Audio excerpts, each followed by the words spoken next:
सहरसा जिला में सबसे बड़ी समस्या है ओवरब्रिज का। बिल्कुल। जो ओवरब्रिज अभी से पूर्व सांसद, वर्तमान सांसद और माननीय सब विधायक लोग किसी व्यक्ति के द्वारा अभी तक किसी सरकार में इसका निदान नहीं हो पाया है। सहरसा में विधानसभा में जो है विधायक का विकास उसके अपने मद से जो फंड आता है उससे हम लोग कहीं नहीं नज़र आता है काम हुआ है कि नहीं।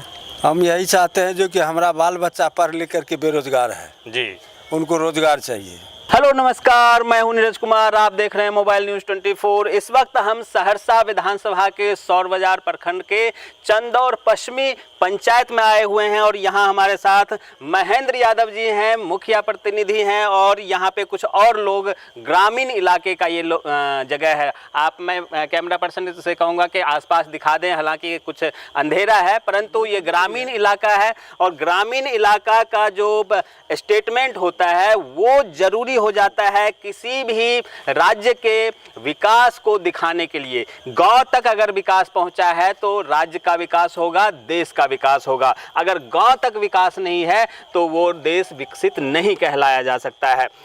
यादव साहब, आपका बहुत बहुत स्वागत है। आप बताएं, इस क्षेत्र में सहरसा विधानसभा के अंदर अब तक क्या स्थिति है, कितना आप मानते हैं पिछले 5 साल में यहाँ पे काम हुआ है और क्या चीज़ है जो छूट गया है जिसे होना चाहिए था और स्थानीय विधायक, जनप्रतिनिधि नहीं कर पाए। इसके अलावा भी हम आपसे जानने की कोशिश करेंगे कि आने वाले विधानसभा में यहाँ किस तरह का फाइट होने वाला है, किसकी होगी जीत, किसकी होगी हार और किसकी बनेगी फिर से नई सरकार। आप अपना परिचय देते हुए बताएं। मैं महेंद्र यादव, चंदौर पश्चिमी मुखिया प्रतिनिधि,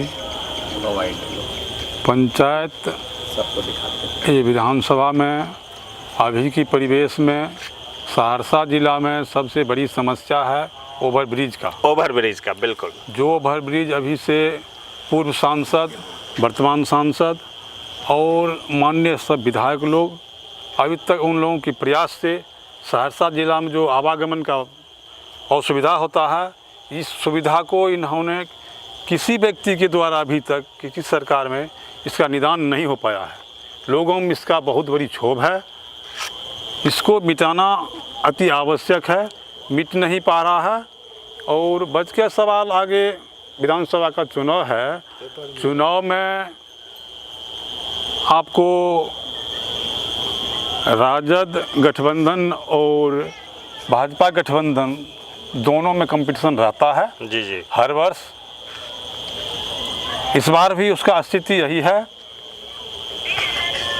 हमारे जो वर्तमान विधायक हैं जी वो कार्यरत हैं, काम करते हैं, जो भी अपने स्तर से जो सरकार का निर्देश हुआ, जो आधार मिला उसको, जो राशि मिला उसके अनुकूल काम तो क्षेत्र में किया ही है, उसमें कोनो बात नहीं है। क्योंकि मूल काम जो था सरकार को सहरसा के आवागमन को ठीक करना, ये सबसे बड़ी समस्या फ्लाईओवर की है जो कि जाम से लोगों को चार होना पड़ता है। इसको कंप्लीट नहीं कर पा रहे हैं, ये बहुत दुख की बात है। ये दुख की बात है। अगर आप बात करें तो बीजेपी एनडीए की तरफ से तो उम्मीदवार क्लियर है, क्या लग रहा है आरजेडी के तरफ से, जो महागठबंधन के तरफ से किसको यहाँ उम्मीदवार होना चाहिए तो फाइट जबरदस्त होगी? सबसे मेन चीज़ है पार्टी आला कमान पर निर्भर करता है ये बात जी। वो क्षेत्र में आए हैं, सहरसा भी आए हैं, जनताओं से रूबरू हुए हैं और जनताओं को अपना आश्वासन दिए हैं जो हम कैंडिडेट सोच विचार के अनुकूल ही दूंगा। आप लोगों से जो पिछले दफ़े मैंने कुछ भूल किया है, ये भूल को पुनरावृत्ति नहीं होने देंगे। ये माननीय तेजस्वी जी सहरसा में बोल के गए हैं। अब उनके विचार पर निर्भर करता है जो यहाँ के स्थानीय लोगों की भावना, आप लोगों की भावना क्या है, कैसा कैंडिडेट होना चाहिए? देखिए, साल है चुनाव में वर्कर की भावना के अनुकूल पार्टी में सिंबल नहीं मिलता है। वर्करों में क्षोभ आता है, पार्टी वाला कमान को जो मन होता है वो कर लेता है, आधी पार्टी वाला कमान, लेकिन उसका नतीजा भुगतना पड़ता है। आधी पार्टी वाला कमान सोच विचार से अच्छे मस्तिष्क में यदि टिकट देंगे तो लगता है राजद गठबंधन यहाँ कंपटीशन अच्छे रूप से करेंगे, दे सकता है। अच्छा, बीजेपी में आपको क्या लगता है, कोई और उम्मीदवार हो सकता है यहाँ से? कैंडिडेट का तो सहरसा जिला में कमी नहीं है जी, किसी दल में। चाहे भाजपा गठबंधन हो या राजद गठबंधन हो। 2500 की संख्या में नंबर में है हर पार्टी में उम्मीदवार। वो चाहता हमको हो जाए, वो चाहता हमको हो जाए। अब पार्टी आला कमान क्या करता है वो जानेंगे। और स्थानीय विधायक अभी वर्तमान में विधायक हैं, उसको छांटना रखना वो पार्टी वाला काम पर निर्भर करता है। बिल्कुल हमारे साथ स्टेटमेंट नहीं दे पाएगा। बिल्कुल हमारे साथ कुछ और लोग हैं। आप बताएं, आप लोग क्या चाहते हैं सहरसा के विकास के बारे में और आने वाले चुनाव के बारे में क्या कहना चाहते हैं? विधायक का जो विकास है ना यहाँ पर, जी जी बताइए बताइए। सहरसा में विधानसभा में जो है विधायक का विकास, उसके अपने मद से जो फंड आता है उससे हम लोग कहीं नहीं नज़र आता है काम हुआ है कि नहीं। अच्छा अच्छा, पता नहीं चलता है उसका, कहीं नेम प्लेट नहीं है। ये प्रधानमंत्री मुख्यमंत्री पर सटुआ नेम प्लेट में उसका नाम रहता है। और देहाती क्षेत्र में भी कहीं आप भी नज़र दिए होंगे तो नहीं ज़्यादा है उसका कहीं। तो क्या आप लोग क्या चाहते हैं, कैसा उम्मीदवार होना चाहिए यहाँ पे? उम्मीदवार उसका पार्टी है बीजेपी का गठबंधन, तो अपना सोच करके जिसको दे। और दूसरे आरजेडी की तरफ से वो भी पार्टी गाला कमान तय करेगा किसको देगा। हम लोग तो जनमीन है आदमी। क्या लगता है किसको वोट देने वाले हैं आप लोग, मतलब बीजेपी गठबंधन को या महागठबंधन को? हम लोग महागठबंधन को वोट देंगे। महागठबंधन के तरफ इन लोगों का ये है। कुछ और लोग हैं, आप अपना नाम बताएं। और मेरा नाम विकास कुमार है, जी जी, चंदौर पश्चिमी पंचायत। तो आप बताएं आने वाले चुनाव में क्या स्थिति होना चाहिए? आप युवा हैं, युवा की दृष्टि से क्षेत्र का कितना विकास हुआ है?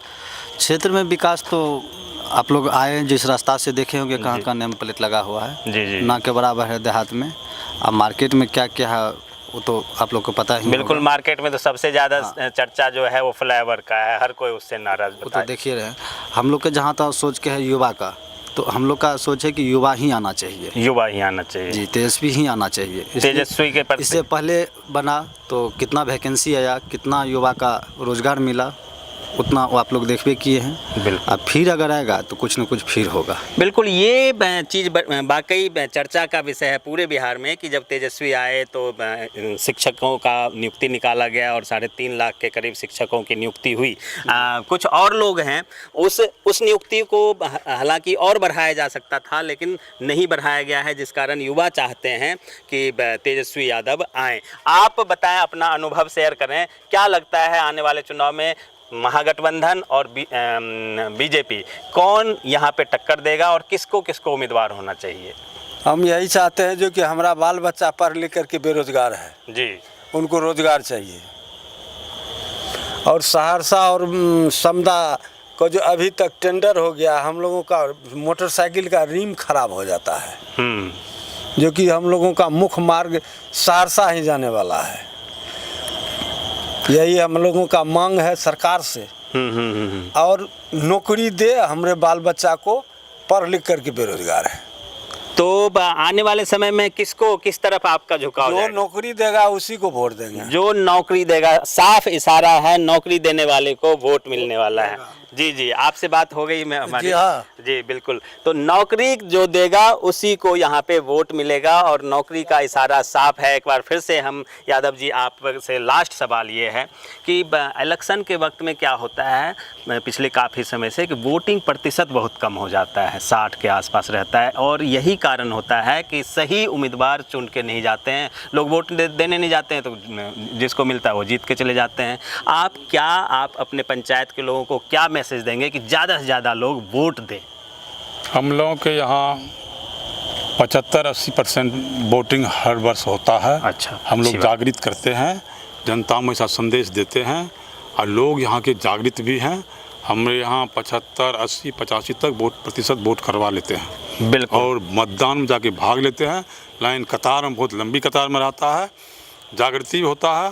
और यहाँ के प्रशासन के द्वारा जैसे प्रखंड विकास पदाधिकारी जागृति अभियान चलाता है, पंचायत को भी जागृत करता है। सब लोगों को दिशा निर्देशित करें, सब जगह जो अपना वोट बहुमूल्य वोट समय पर अपना मतदान करें, चाहे जैसा मर्जी हो, जिसको देना हो। बिल्कुल, अपना वोट जरूर करें, चाहे जिसको भी देना हो, ज़्यादा से ज़्यादा वोट देंगे क्योंकि ये राष्ट्रीय पर्व है।